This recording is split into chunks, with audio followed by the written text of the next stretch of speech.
So আজকে যেটা তোমাদের পড়াবো সেটা হলো বিএড এর কোর্স 2 এর সেকেন্ড হাফের 5th ইউনিট। এর আগে 4th ইউনিটটা হয়ে গেছিল। সো আজকে 5th ইউনিট শুরু করছি, যেটার নাম হচ্ছে educational planning and management. So আজকে যে পার্টটা কভার করব সেটা হলো এডুকেশনাল প্ল্যানিং কি, এডুকেশনাল প্ল্যানিংয়ের যে বিভিন্ন অ্যাসপেক্টসগুলো আছে সেগুলো, এবং এর কী কী ক্যারেক্টারিস্টিক্স রয়েছে সেগুলো আজকে কভার করবো এই ভিডিওতে। তো এডুকেশনাল প্ল্যানিং যেটা, তো সেটার আগে আমাদেরকে জানতে হবে যে প্ল্যানিং কি, হোয়াট ইজ প্ল্যানিং। তো দেখো, আমরা যখন কোনো কাজ করতে চাই বা কোনো সমস্যার সমাধান যখন করতে চাই, তো আমরা সেটাকে কিন্তু একটা সুনির্দিষ্ট রীতিতে আমাদেরকে কাজ করতে হয়। আদারওয়াইজ কিন্তু আমরা আমাদের সেই প্রবলেমটা সলভ করতে পারি না, অথবা আমরা যে গোলটা নিয়ে এগোচ্ছি সেই গোলটাও কিন্তু অ্যাচিভ করতে পারি না। এই যে সুনির্দিষ্ট রীতিতে যে কাজটা করছি, এই জিনিসটাকেই বলা হচ্ছে পরিকল্পনা। তো আমরা যদি ডেফিনেশনটার দিকে যাই, তো ডেফিনেশনে বলছে যে planning is the process of thinking about the activities required to achieve a desired goal. তো যেটা বললাম যে আমরা যে কোনো কাজটা যেটাই করি না কেন সেটার অবশ্যই একটা গোল থাকে, এবং প্ল্যানিং হচ্ছে সেই থিঙ্কিং প্রসেসটা, অর্থাৎ আমরা কী কী কাজ করব, কোন কোন কাজের মাধ্যমে আমরা সেই গোলটাকে অ্যাচিভ করতে পারবো, সেই যে কাজগুলো করার যে ভাবনা, যে থিঙ্কিং প্রসেসটা, সেটাই কিন্তু planning. It is the first and foremost activity to achieve desired result. যে কোনো ডিজায়ার্ড রেজাল্ট অ্যাচিভ করার জন্য সবার প্রথম আমাদেরকে যেটা করতে হবে, ফার্স্ট অ্যান্ড ফরমোস্ট থিং, অর্থাৎ ফার্স্ট অ্যান্ড ফরমোস্ট যে অ্যাক্টিভিটি আমাদেরকে যেটা করতে হবে সেটা হচ্ছে প্ল্যানিং। অর্থাৎ without planning you can not achieve desired outcome. আমি একটা রিয়েলিস্টিক এক্সাম্পল যদি দিই, যে রিসেন্টলি আমাদের কলেজে যে টিচার্স ডে প্রোগ্রামটা হলো, সো টিচার্স ডে প্রোগ্রামটা অত সুন্দরভাবে কেন হলো? কারণ তার পিছনে একটা সুন্দর প্ল্যানিং ছিল, এবং শুধু প্ল্যানিং করলেই হবে না, সেটার কিন্তু প্রপার ইউটিলাইজেশনটাও দরকার। তো এক্ষেত্রে প্ল্যানিংও যেমন হয়েছিল, তার প্রপার ইউটিলাইজেশনও হয়েছে, সেই কারণে প্রোগ্রামটা অত সুন্দর হয়েছে।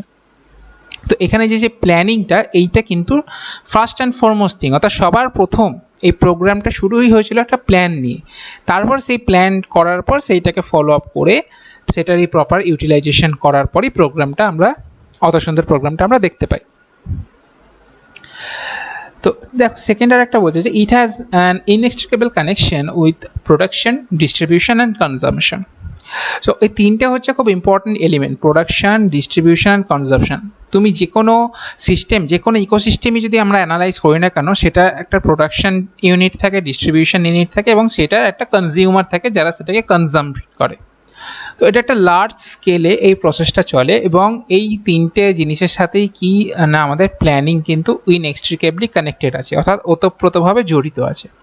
উইদাউট প্ল্যানিং কোনো কিছুই প্রডিউস করা, ডিস্ট্রিবিউট করা এবং সেটাকে ডেলিভার করাও সম্ভব নয় কাস্টমারের কাছে, এবং তার ফলে কি কনজামশনও হবে না। So without proper planning production, distribution and consumption কোনো কিছুই কিন্তু সম্ভব নয়। এবার এই প্ল্যানিং যেটা, এর উপর দুটো ডেফিনেশন আছে, অনেক কটা ডেফিনেশন রয়েছে, সেটা তোমাদের টেক্সট বুকে আছে। এখানে আমি দুটো দিচ্ছি। যে প্ল্যানিং কমিশনের একটা ডেফিনেশন দিয়ে গেছে, যে according to planning commission, planning is considered as a way of organising and utilising resources to the maximum advantage in terms of defined aims. অর্থাৎ মানে পরিকল্পনা কমিশন বা প্ল্যানিং কমিশনের মতে, হোয়াট ইজ প্ল্যানিং, প্ল্যানিংয়ের ডেফিনেশনটা কি না, তারা মনে করে যে এই নির্দিষ্ট লক্ষ্যকে তার মানে সর্বোচ্চ মাত্রায় রূপ দেবার জন্য যে সম্পদের ব্যবহার এবং সম্মতিকরণের যে পন্থা, সেটাই হচ্ছে পরিকল্পনা। ডিকিনসন একটা ডেফিনেশন দিয়েছে যে according to Dickinson, planning refers to an organisation that is connected with production, distribution and consumption. যেটা আমি একটু আগেই বললাম, যে সেই জিনিসটাই ডিকিনসনও বলছে, যে প্ল্যানিং একটা organisation, it's a kind of organisation that is connected with কি, প্রোডাকশনের সাথে ডিস্ট্রিবিউশন অ্যান্ড কনজামশন। এই যে তিনটে ইম্পর্টেন্ট এলিমেন্ট থাকে, প্রোডাকশন, ডিস্ট্রিবিউশন অ্যান্ড কনজামশন, এই তিনটে জিনিসের সাথে প্ল্যানিং কিন্তু জড়িত রয়েছে।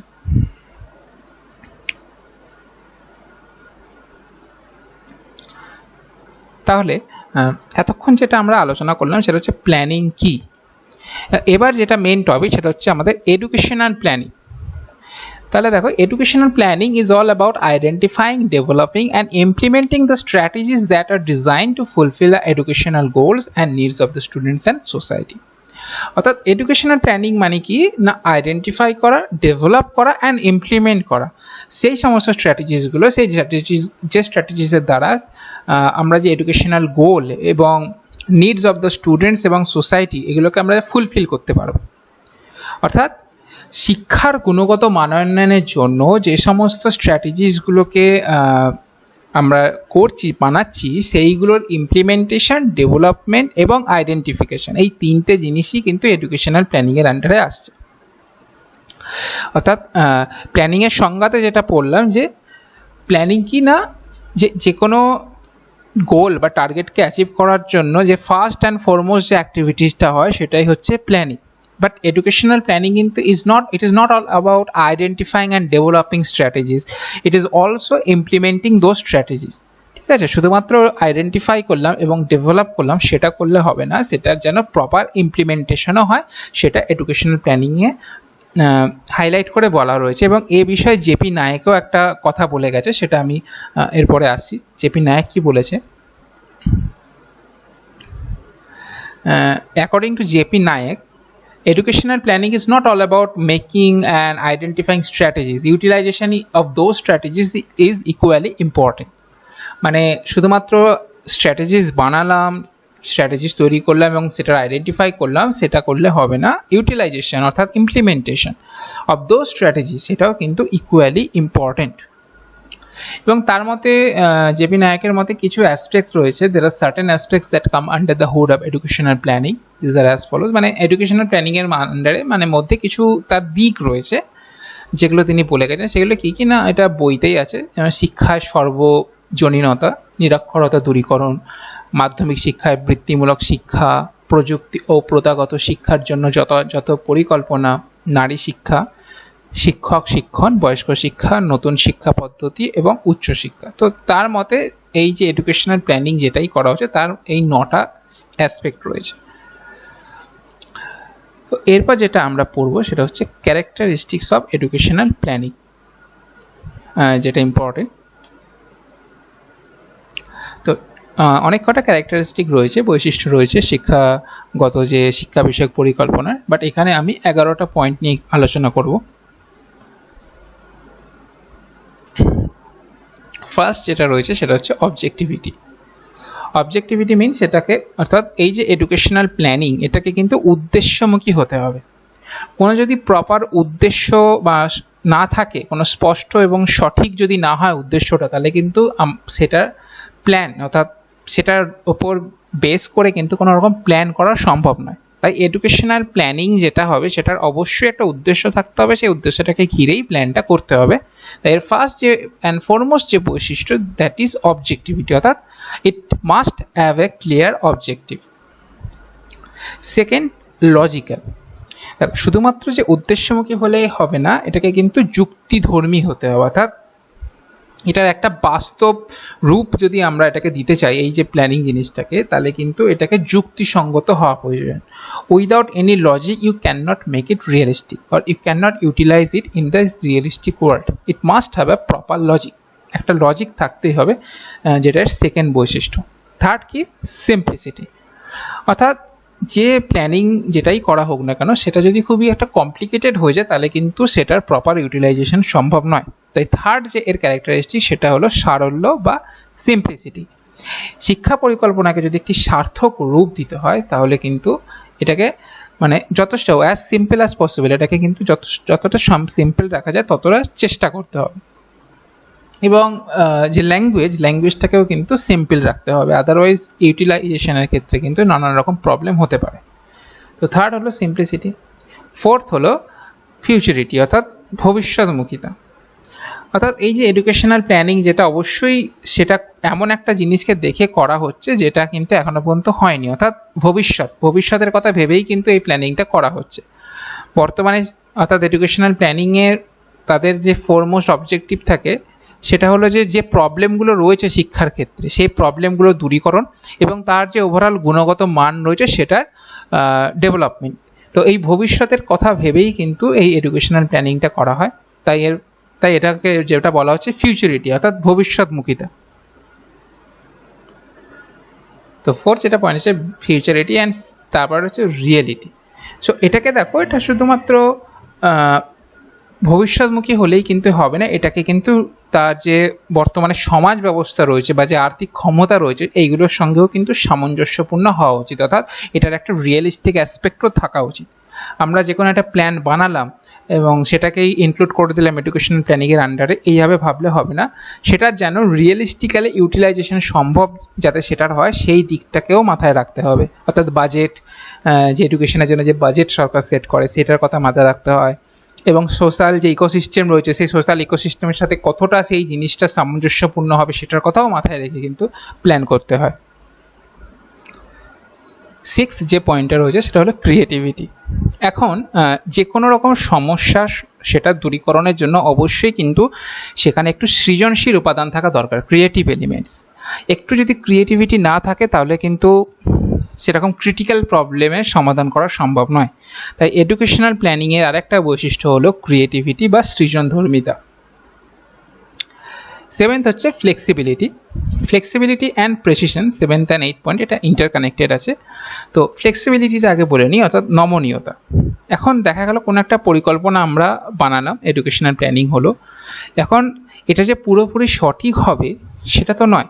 অর্থাৎ শুরুর দিকে একটা জিনিস মাথায় রেখে জিনিসটাকে বানানো হলো এবং তারপর ইউটিলাইজেশনের সময় দেখা যাচ্ছে কিছু কিছু সমস্যা আসছে, তো তখন সেটাকে কিন্তু প্রয়োজন মতো সংস্কার করতে হবে। অর্থাৎ জিনিসটাকে ফ্লেক্সিবল রাখতে হবে, এমন নয় যে জিনিসটা স্ট্যাটিক ওয়েতেই চলতে থাকবে, অর্থাৎ যেটাই আমরা প্ল্যানিং করেছি সেইভাবেই চলতে থাকবে, এরকম করলে হবে না।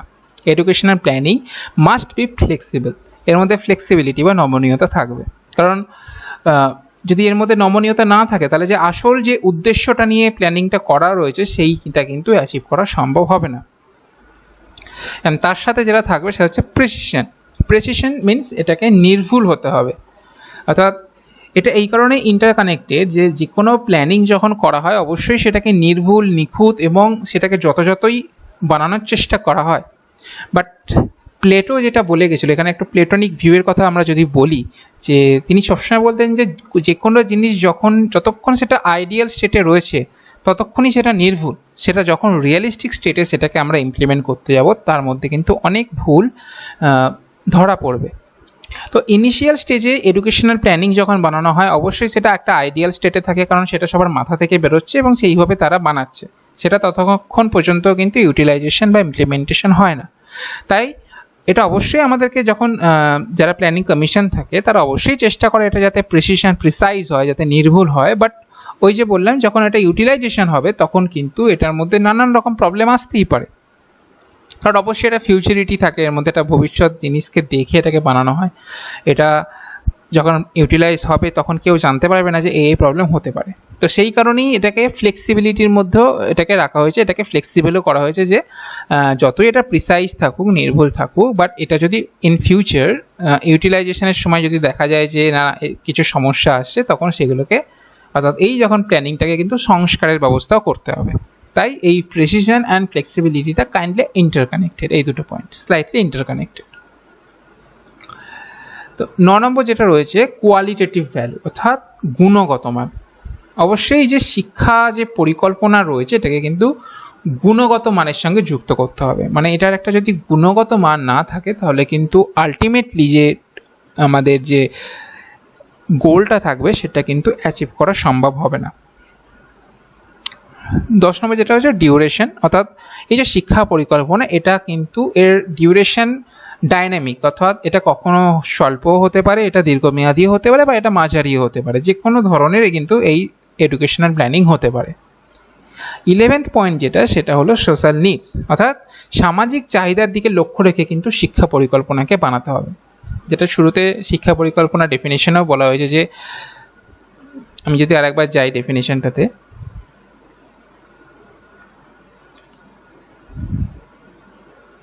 যে এখানে কি কি দেখো যে স্ট্র্যাটেজিসগুলো বানানো হচ্ছে সেগুলো কি কি করবে, fulfil the educational goals and needs of the students and society. তো এই যে সোসাইটির যে নিডসগুলো রয়েছে এই নিডসগুলো যাতে ফুলফিল করে সেদিকেও কিন্তু খেয়াল রাখতে হবে।